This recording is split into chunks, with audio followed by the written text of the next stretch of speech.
जय माता की। भैया आप सभी को होली अष्टमी की ढेर सारी शुभकामनाएं।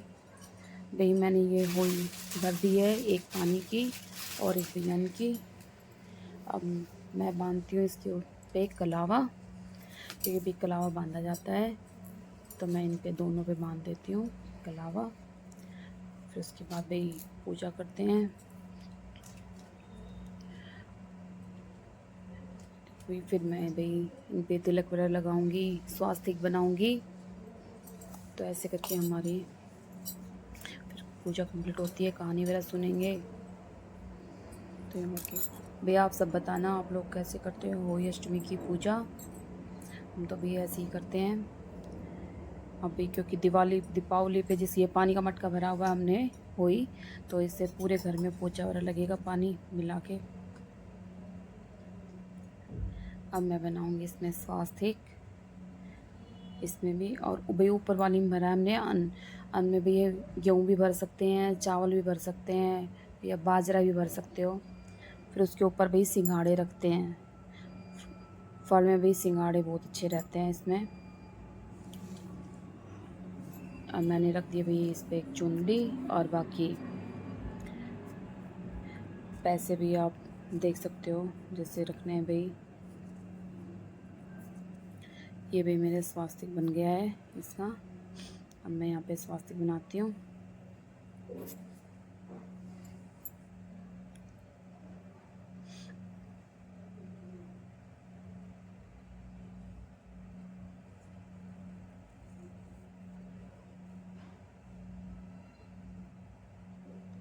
फिर कहानी सुनने के लिए जाएंगे भाई बड़ी दीदी के वहाँ पे हम सब मिलकर कहानी वो कहते हैं।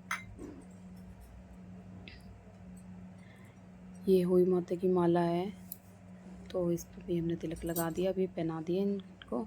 कहानी वगैरह कहने के बाद फिर उसको मैं खुद पहन लूँगी। ये पहनी जाती है होली तक नहीं दिवाली तक। कि होली अष्टमी का व्रत जिस दिन की दिवाली होती है भी उसी दिन होली का इसका होली अष्टमी का व्रत होता है। ये भाई हमने तिलक लगा दिया है होली माता पे भी। ये माता रानी सबको अच्छे से हंसी खुशी कुशल मंगल अच्छे से रखे भाई सबको।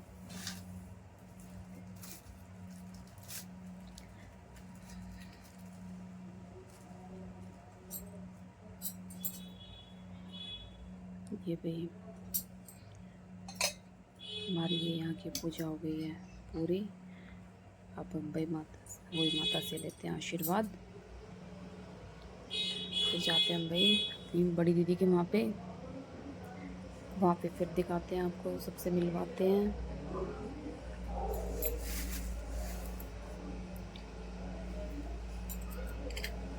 आज थोड़ा काम कर करके भाई लेट ही हो गया बहुत।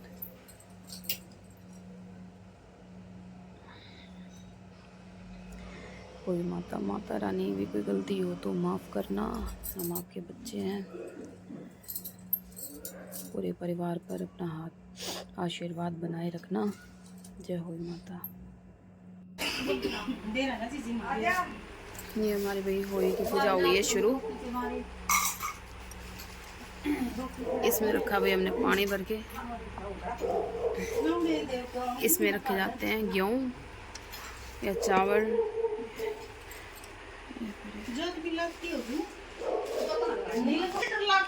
जो हमारे प्लूटो का डिस्कस चल रहा है फिर कहानी कहूँगी।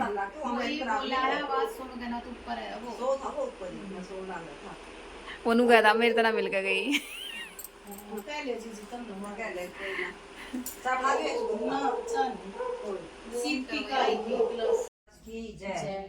एक अंधी बुढ़िया थी जिसका एक लड़का और एक बहू थी। वह बहुत गरीब थे। वह अंधी बुढ़िया पटती गणेश जी की पूजा किया करती थी। गणेश जी साक्षात स्वरूप आकर कहते थे कि बुढ़िया माई तू जो चाहे सो मांग ले। बुढ़िया कहती मुझे मांगना नहीं आता, सो कैसे मांगू। तब गणेश जी बोले कि अपने बहू बेटे से पूछ ले। तब बुढ़िया ने अपने पुत्र और वधू से पूछा। बेटा बोला कि धन मांग ले, बहू बोली कि पोता मांग ले। तब बुढ़िया ने सोचा कि बहू बेटे तो अपने अपने मतलब की बात कर रहे हैं। अतः उस बुढ़िया ने पड़ोसियों से पूछा तो पड़ोसियों ने कहा कि बुढ़िया तेरी थोड़ी सी जिंदगी है, क्यों मांगे धन और क्यों मांगे तू पोता, तू तो केवल अपने नेत्र मांग ले, जिससे तेरी शेष जिंदगी सुख से व्यतीत हो जाएगी। उस बुढ़िया ने बेटे बहू तथा पड़ोसियों की बात सुनकर जाकर सोचा जिससे बेटे बहू और मेरा सबका भला हो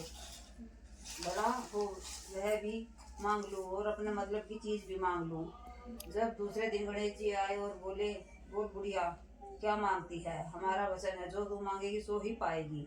गणेश जी के वचन सुनकर बुढ़िया बोली, गजानन जी यदि आप मुझ पर प्रसन्न है तो 9 करोड़ की माया दे, निरोगी काया दे, अमर सुहाग दे, आंखों में प्रकाश दे, नाते पोती दे और समस्त परिवार का सुख दे और अंत में मोक्ष दे। बुढ़िया की बात सुनकर गणेश जी बोले, बुढ़िया माई तूने तो मुझे ठग लिया, खैर जो कुछ तूने मांगा है सब मिलेगा। यह कहकर गणेश जी दंत हो गए। हे गणेश जी, जैसे बुढ़िया माँ को मांगे अनुसार अपने सब कुछ दिया है वैसे ही हम सबको देने की कृपा करना। बोलो गणेश जी महाराज की जय। तो से मत पड़ी पड़ी इसका ना रो अभी फोन में जाता लाइट से दीदी खड़ी ना जब टेढ़ा मुंह कर दी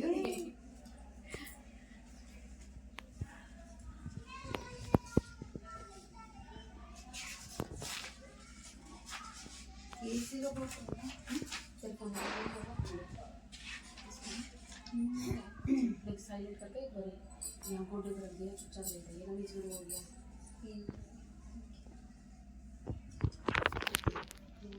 कोई माता की कथा चला दूसरी का भी बड़ी है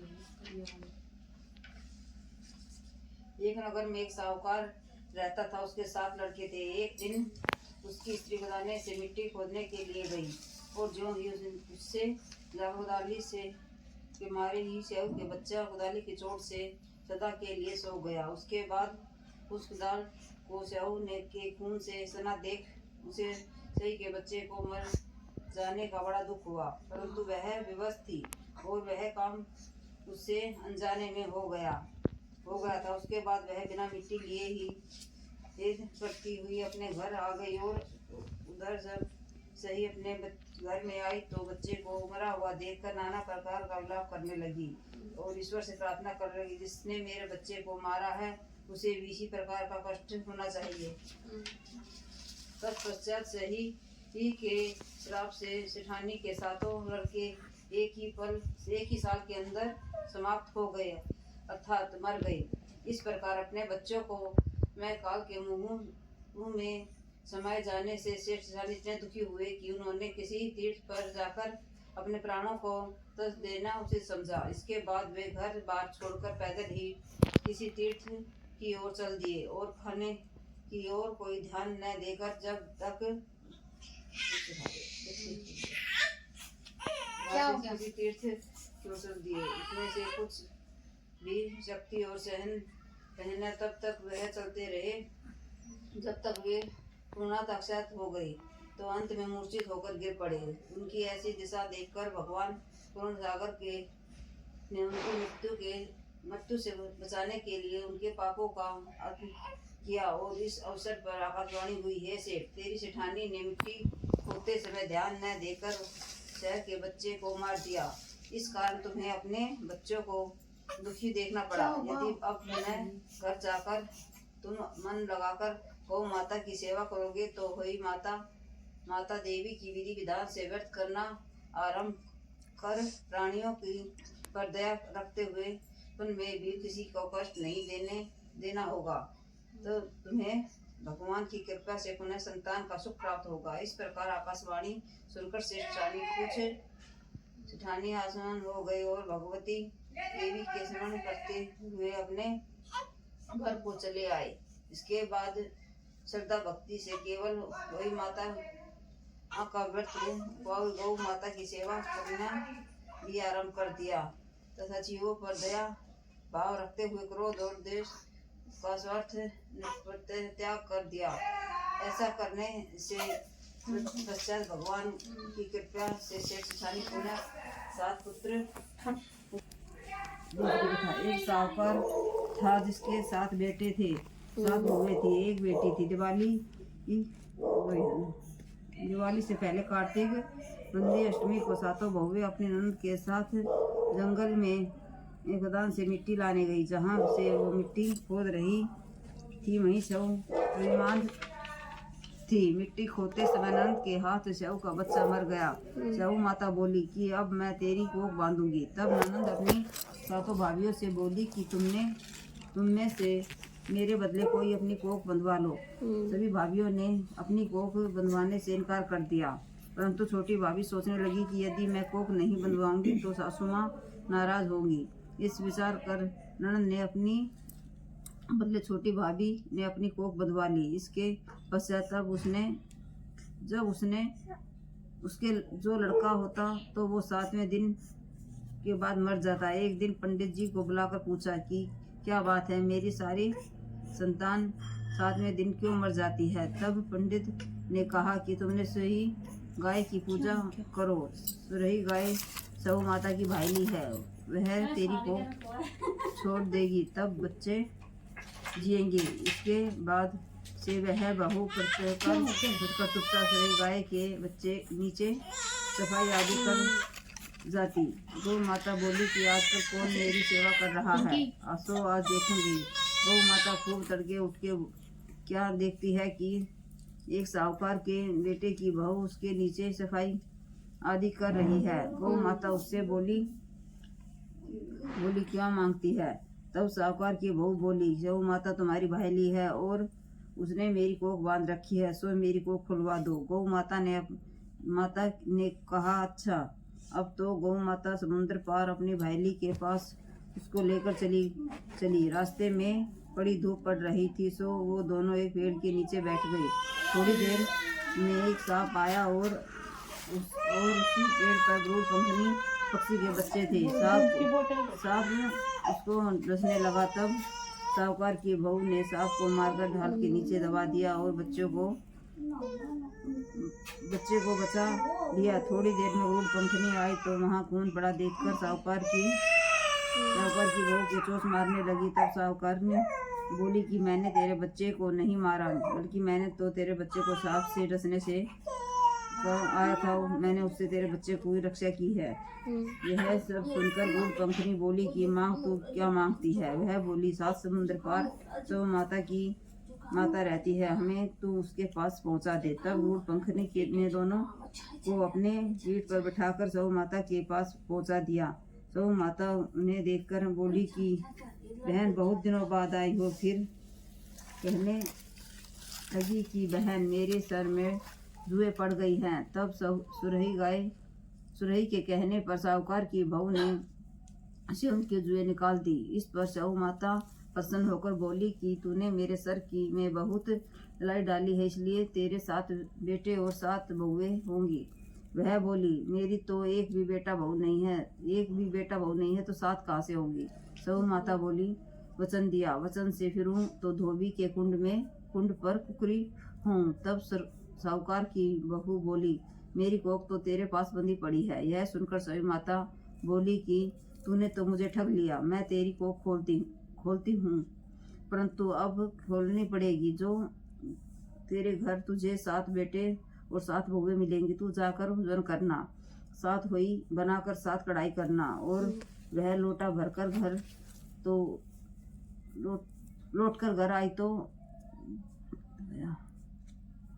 तो वहाँ देखा 7 बेटे और 7 बहुएं बैठी है। वह खुश हो गई, उससे 7 होई बनाई, 7 उजवन किए तथा 7 कढ़ाई की। रात्रि के समय जेठानियाँ आपस में कहने लगी कि आज जल्दी अपना नहा धोकर पूजा कर लो, कहीं छोटी बच्चों को याद करके रोने न लग जाए। थोड़ी देर में उन्होंने कहा बच्चों से अपनी चाची के घर जाकर देख कर जाओ कि आज वह अभी तक रोई क्यों नहीं। बच्चों ने आकर कहा कि चाची तो खूब मान रही है, खूब उजमन कर रही है। यह सुनते ही जेठानियाँ दौड़ी उसके घर आई और जाकर कहने लगी कि तूने अपनी कोख कैसे छुड़वाई। वह बोली तुमने तो कोख बंधवाई नहीं, सो मैंने कोख बंधवा ली थी।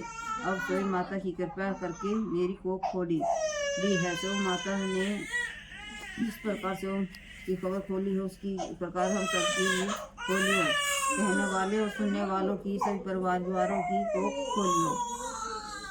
अरे माता की जय। फिर मैं छुट्टी मांगू अभी हमारी कहानी होगी कंप्लीट। पानी दे के आएंगे ऊपर।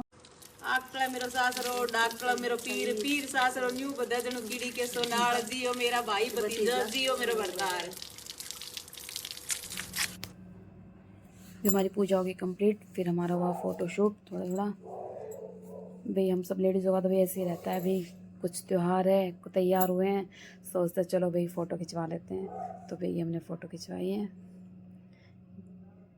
ये भी हमारी बहू है, ये भी मेरी जेठानी है, बहू हैं साथ में। ये भी मेरी दोनों जेठानियाँ हैं। चलो भाई